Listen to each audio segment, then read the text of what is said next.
All right, so the warm weather is here and summer is just around the corner, and that means tick season could be about to ramp up, but don't think about them as in the woods. They could be lurking in your backyard, and we have paged our good friend Dr. Paul with ways that we can protect you and your home this season from ticks. Good morning. Thank you so much for being here.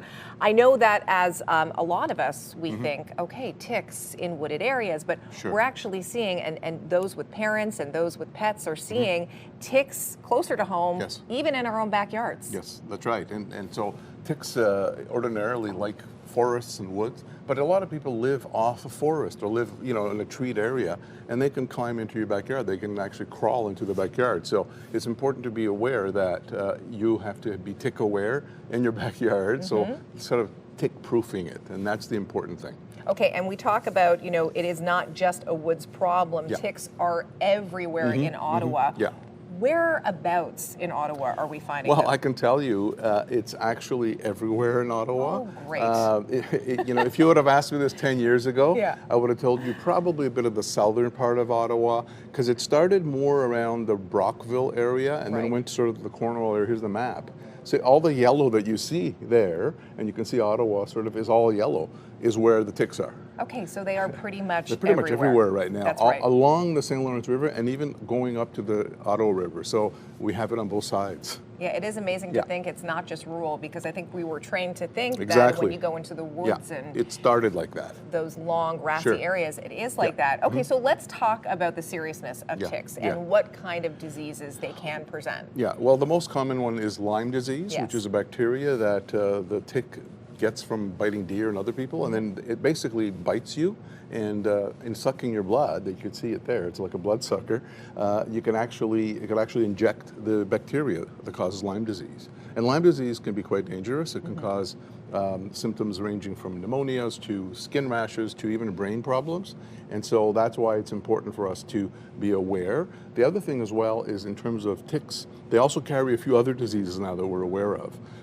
And those diseases there's no treatment for. So the best way is to prevent ticks from coming into your area and knowing what to do if you get a tick on you, on your child, or even on your pet. And that's what they look like. We're showing that right now. But they also come in a variety of sizes as well. Exactly.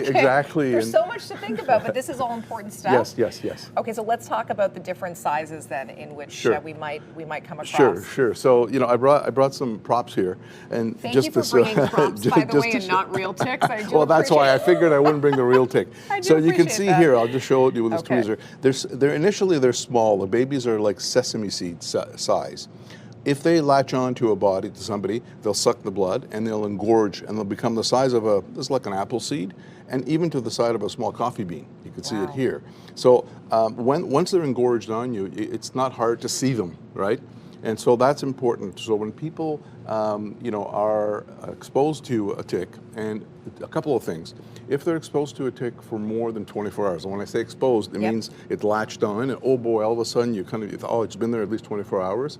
Two things. Number one, remove it, and we'll talk about that. But number two is that you should seek medical attention after we remove it, because if it's carrying Lyme disease, we will then give you antibiotics for a couple of days to prevent it from occurring in the first place. And of course, leading to symptoms, which could be anywhere from... The symptoms are really cold, but the rash is the most important one. It's actually like a target rash. It looks like a red target, and it's all over the body.